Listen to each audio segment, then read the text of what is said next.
Welcome to the deep dive. We often think of our bodies as having, separate jobs, separate compartments almost. But today we're looking at a connection that really, well, it throws that idea right out the window. Yeah, it does. We're going to unpack how hepatitis C, which we mostly know, affects the liver. Primarily, yes. How that can actually have these pretty significant ripple effects on something you might not immediately link it to. Vaginal health. That's exactly right. And when Hep C comes up, the conversation, quite understandably, it focuses on the liver. Sure. But what's really fascinating, I think, is understanding how a chronic condition in one spot can influence another, seemingly, distant area. Right. Our aim today is really to shed some light on this interconnectedness, and specifically regarding an aspect of health that's just crucial for overall well-being, but often overlooked. Exactly. It's a great reminder, isn't it? Your body operates as this unified system. What's happening in one area doesn't just stay there in isolation. And, okay, hepatitis C doesn't directly target reproductive organs. Correct. But we're going to explore the subtle ways, the indirect ways it can, influence reproductive and intimate health. And as we've looked into the source material for this, it becomes pretty clear that these indirect effects, they largely come down to three key things. Okay. Persistent inflammation, the way your immune system functions when it's under chronic strain, and just the stress, the sheer stress of managing a long-term condition. We'll look at how these can potentially affect hormone balance, the integrity or, the resilience of vaginal tissues, and that really delicate but vital community of microbes, the vaginal microbiome. Okay, so let's maybe back up just a tiny bit. Get down to basics for a moment. For anyone listening who might not be super familiar, what exactly is hepatitis C doing in the body? Sure. So at its core, hepatitis C, it's a viral infection. Yeah. And its main target is the liver. Over time, if it's not managed, it can trigger significant ongoing inflammation in the liver. Okay. And that inflammation can lead to scarring, doctors call it fibrosis. Fibrosis, right. And in more advanced cases, really serious conditions like cirrhosis or even liver cancer can develop. Think of it like a constant irritant, just gradually damaging that vital organ. Okay, that makes sense. And how does it typically spread? How does someone get it? The main way it's transmitted is through direct blood-to-blood contact. Okay. So that often means sharing needles or other equipment for injecting drugs. It can also happen with improperly sterilized medical gear or tattoo equipment. Right. Less often, it can spread through sexual activity or from an infected mother to her baby during childbirth. And it's worth pointing out, isn't it, that treatments have gotten much, much better. A cure is actually possible for many people now. Oh, absolutely. The advancements have been incredible. A game changer. There are still people living with chronic Hep C dealing with the ongoing effects. Precisely. And it's really within that context, the long-term reality of chronic hepatitis C, that we start seeing these more subtle but still significant systemic changes. Systemic, meaning body-wide. Exactly. The source material points to things like persistent low-grade inflammation throughout the body, not just in the liver, and even minor shifts in hormone levels as the body is just constantly working to cope with this virus. Which brings us right back to our main topic today. How these body-wide effects can then subtly influence the vaginal ecosystem. It might not be the first connection you'd think of, but the underlying reasons, the mechanisms, they're definitely there. They absolutely are. When we think about what keeps the vaginal environment healthy and happy, several factors are key. Like what? Hormone balance, obviously. The strength of the local immune defenses there. The physical health, the integrity of the tissues themselves. Okay. And, crucially, that complex community of microorganisms living there, the vaginal microbiome. Chronic conditions, like hepatitis C, they can disrupt this delicate balance, either directly, sometimes, but often through those indirect pathways we mentioned, inflammation, immune strain, stress. Okay, let's pick one of those. Let's start with the immune system. How does a chronic infection like Hep C keep it constantly alerted? And what does that mean down the line for vaginal health? Yeah, that's a great place to start. What's really insightful here is to think about your immune system's resources as being, somewhat finite. Okay, like a budget. Kind of, yeah. When constantly busy, constantly engaged in managing a persistent fight, like against the hepatitis C virus, Right. it's like it has less bandwidth, less capacity available to effectively deal with other potential threats popping up elsewhere, including in the vaginal environment. So it's like the body's security team is so focused on this one major ongoing issue that maybe smaller incidents elsewhere might not get the rapid response they need. That's a really good analogy, yes. Yeah. And in the vagina, a less robust local immune response, well, it can create an opening An opening for. for opportunistic pathogens. Things like certain bacteria or yeast that might normally be kept in check. When the defenses are down, they can thrive. And this, unfortunately, can mean a higher risk of those uncomfortable, sometimes recurring issues like bacterial vaginosis, BV, yeast infections, or even UTIs, urinary tract infections. That makes a lot of sense. Okay, now what about hormones and the health of the vaginal tissues themselves? We said Hep C focuses on the liver, so what's the link there?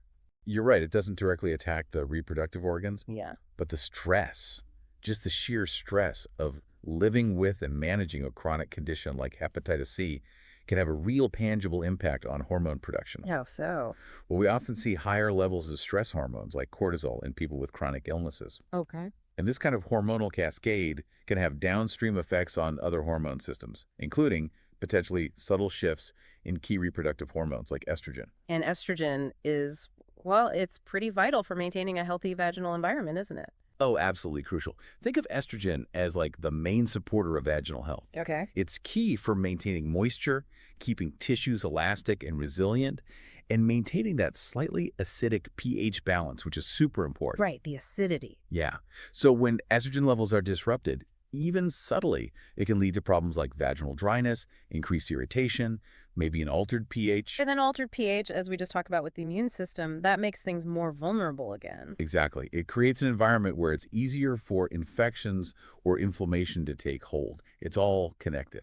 Okay, so we're seeing the immune strain, the potential hormonal shifts creating these vulnerabilities.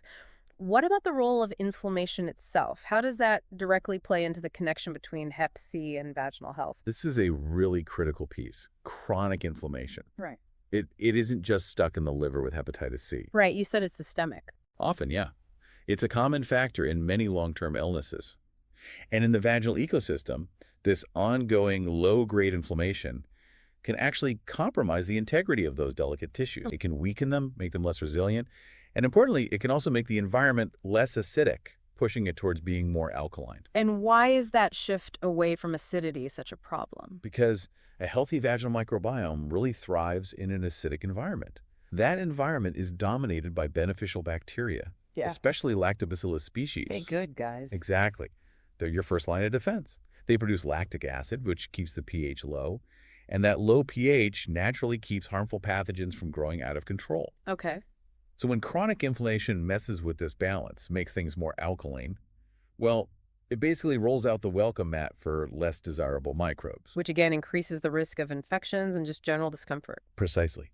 Think of chronic inflammation as this sort of silent disruptor of the vaginal ecosystem stability. So it's like a bit of a chain reaction then. The inflammation throws off the microbiome's balance, which makes it easier for infections to grab hold. You've got it. Yeah. And then finally, we really can't ignore the emotional side and lifestyle factors. Right. Living with any chronic illness takes a toll. It absolutely does. Living with hepatitis C can, understandably, lead to increased stress, anxiety. It's a heavy burden for many. And we know stress has real physical effects too, right? It's not just in your head. Definitely not. Stress can further weaken the immune system, as we touched on. Okay. And it can also make it harder just to maintain those healthy routines that support overall well-being, including vaginal health. Like eating well, exercising. Exactly. Things like sticking to a balanced diet, getting regular exercise, even practicing good hygiene might sometimes feel less important or just harder to manage when you're dealing with the bigger challenges of a chronic illness. Yeah, I can see that. And this can unfortunately just compound the vulnerability to vaginal discomfort and infections. It adds another layer. So, even though Hep C's main battleground is the liver, its reach extends much further. It affects something as personal as vaginal health through these connected pathways: immunity, hormones, inflammation, even stress and lifestyle.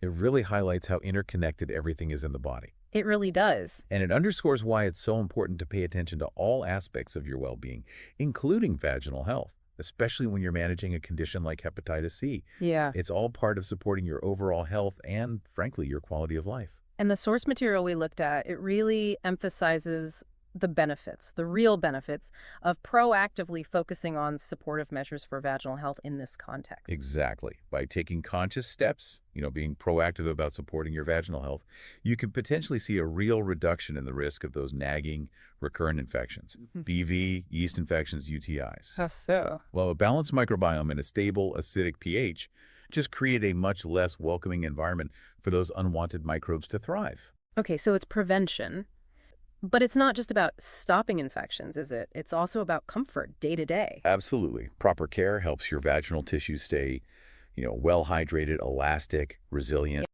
This makes them better able to withstand minor irritations or hormonal fluctuations or other external stressors. It just leads to greater comfort in daily life and also during intimate activities. Think of it as building resilience from the inside out. And I would imagine that feeling more comfortable and more in control in that really personal aspect of your health, that could have a pretty significant positive knock-on effect on emotional well-being too, especially when you're already navigating the stress of a chronic condition. That's so true.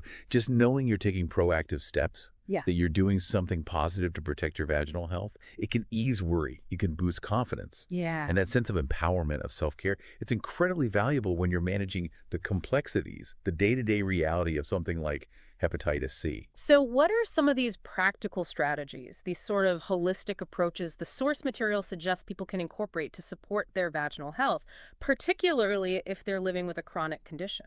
Well, the article is really clear that your primary medical care for Hep C itself, that's absolutely paramount, non-negotiable. But alongside that, there are definitely lifestyle adjustments and self-care practices that can make a tangible difference in safeguarding vaginal health. Okay, let's break those down. What about things like diet and hydration? Super important. Eating a balanced diet, rich in fruits, vegetables, lean proteins, whole grains, healthy fats, gives your body the essential nutrients it needs. Right. Nutrients that support both your immune system generally and potentially help with hormone balance too. And just staying well hydrated.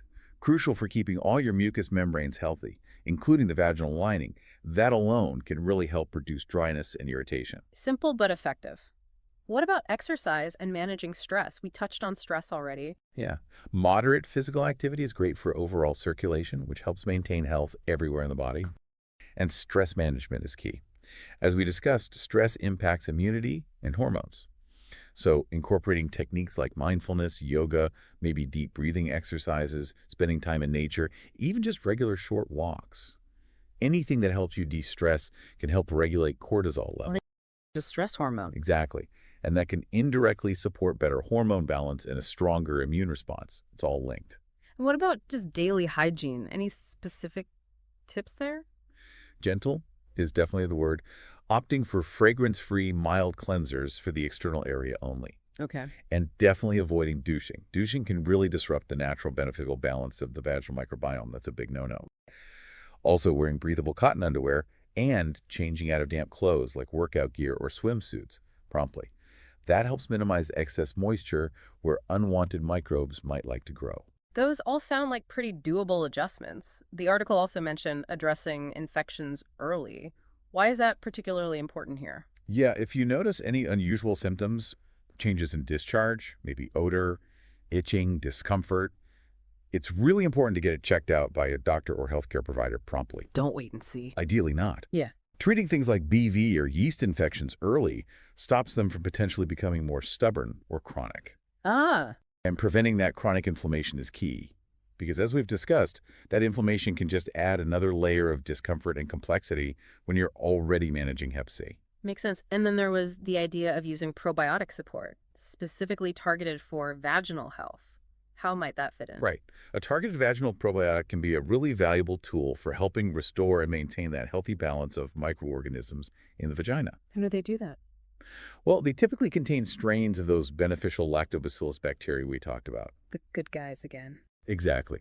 Taking them can help replenish those populations, which helps maintain that crucial acidic pH. Right. And that acidic environment makes it much less hospitable for the unwanted organisms. It's essentially a non-hormonal, natural approach to help sustain that healthy equilibrium. Which sounds like it could be particularly helpful if your system is already under stress from a chronic condition like hepatitis C. Precisely. It's about reinforcing those natural defenses. So how exactly do these probiotics, especially the lactobacillus-containing ones, work to support the vaginal environment? What are the mechanisms? They work in a few main ways. First, as we said, they directly help replenish and boost the levels of those beneficial lactobacillus. Okay. By restoring these good bacteria, you're helping ensure the vagina maintains that acidic environment, which naturally inhibits the growth of harmful microbes. Like reinforcing the front lines of defense. Exactly. That's a good way to think about it. Second, a balanced microbiome, which probiotics can help support, plays a role in modulating local inflammation. Ah, reducing inflation. It can help, yes, and supporting the local immune function right there in the vagina. This can ease issues like dryness or general discomfort that might be linked to inflammation or imbalance, Okay. and perhaps most importantly for people prone to recurrence. By keeping the levels of harmful organisms in check, probiotics can potentially help reduce how often you experience those frustrating cycles of BV, yeast infections, or even UTIs. So it really sounds like for individuals managing a chronic condition like Hep C, where you might have ongoing systemic inflammation, maybe some immune challenges, probiotics could offer a really helpful complementary way to kind of shore up those vaginal defenses. I think that's a fair summary, yes. It's a complementary approach. And on that specific note, the source material we reviewed actually highlights a particular product. It's called Balance Complex. Okay. And its position is exactly that, a targeted vaginal probiotic supplement, specifically formulated to help restore microbial balance, reduce inflammation, and bolster those local immune defenses in the vaginal area. And this isn't a brand new product, is it? No, the article mentions it's been on the market for over 10 years. And apparently a very large number of capsules have been sold, suggesting some longevity and reach. Okay. It's presented as a probiotic specifically designed for women's vaginal health, containing a high count of live probiotic cultures per gram. Right. And it also includes cranberry and D-mannose, two ingredients often linked with supporting urinary tract health as well. And the source also mentioned user feedback? Yes, it pointed to a substantial number of 5-star reviews on a major online retail platform, which suggests, that many users have found it beneficial. Okay. The source also highlighted its specific formulation, a maximum strength 17-in-1 strain blend designed to address common concerns like odor, itching, and discharge. And quality standards. Yes, noted as non-GMO and produced in FDA-registered and GMP-certified facilities, which points towards adherence to quality control.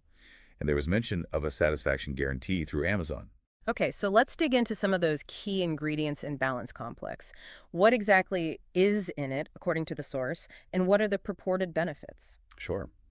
The foundation is that comprehensive vaginal probiotic blend rated at 100 billion CFU per gram. That sounds like a lot. It's a high concentration. It includes several lactobacillus strains we've discussed, L. acidophilus, key for acidity, Okay. L. rhamnosus, which might help enhance immune response and reduce inflammation, Okay. L. reuteri, linked to stabilizing the microbiome and maybe aiding tissue recovery, L. plantarum, which offers antioxidant protection and helps maintain tissue integrity, Right. and also Bacillus coagulans, a spore-forming probiotic, which is thought to contribute to longer-term microbial balance and resilience. That sounds like a really targeted mix of probiotics. And you mentioned cranberry and D-mannose, too? Yes, there's a 300 milligram blend of those.